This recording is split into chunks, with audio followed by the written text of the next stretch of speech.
உலகத்துக்கு தேவையான ஒரு விஷயத்தை பற்றி தான் நான் இப்போ பேசுவேன்.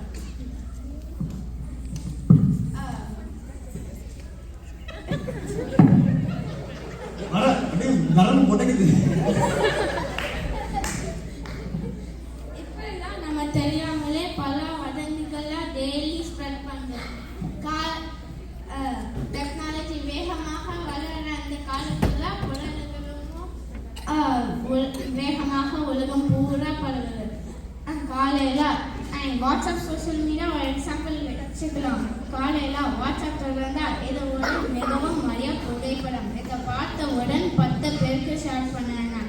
உங்களுக்கு இந்த நாள் இல்லாத நடக்கும், இல்லைன்னா உங்களுக்கு பாவம் வந்து சேரும்.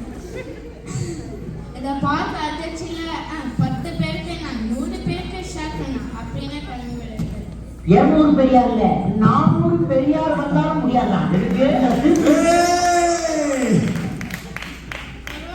கொரோனா வந்தப்ப நம்ம பல்பாத போல இல்லையா, நம்மால யாரும் ஒருத்தன் இந்தியா மாதிரி ஹாட் கண்ட்ரீஸ்லாம் கொரோனா வராது, வந்தா சூட்டுல செத்துடும். கொரோனா இருக்கிற நமக்குலாம் கொரோனா வராதுன்னு பாருங்க.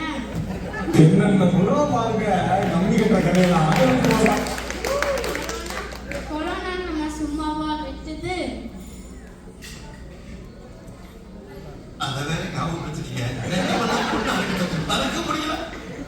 இதெல்லாம் பத்தலன்னு இப்போ வேற மோடிஜி கானா பாட்டு பாடுறாரு, விஜய் நியூஸ் படிக்கிறாரு. எனக்கு எதை கேட்க எதை ரீலே தெரியல.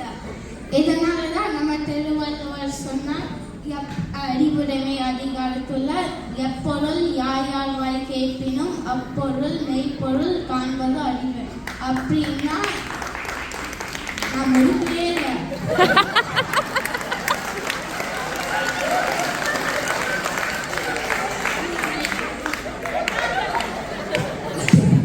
அப்படின்னா யார் என்ன சொன்னாலும் அப்படியே நம்ம கூடாது.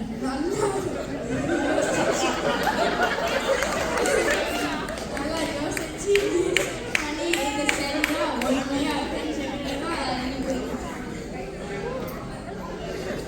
பகுத்தறிவு இருந்துச்சு, ஆழம் அறிவு இருக்கனால தான் நம்ம மனுஷங்க. ஒரு நாள் என்ன மாதிரி ஒரு பையன் ஸ்கூல்லேருந்து வீட்டுக்கு சீக்கிரமா வந்துட்டான். அவன் அம்மா எப்பா சீக்கிரமா வந்துட்டா என்ன கேட்டாங்க.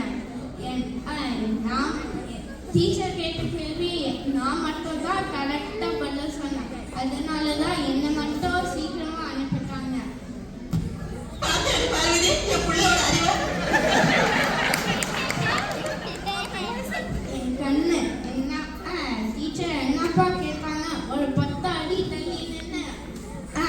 டீச்சர் அந்த பையன் சொன்னா என் மேல ராக்கெட்டை விட்டது யாரை கேட்டேன். அதுக்கப்புறம் நான் சொல்லமா என்னாச்சு,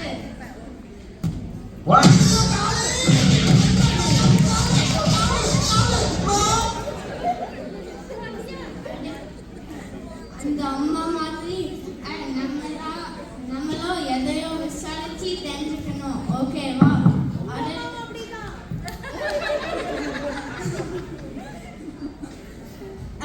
அடுத்தது Siddharth, who is not here but will be on the. தம்பி உனக்கு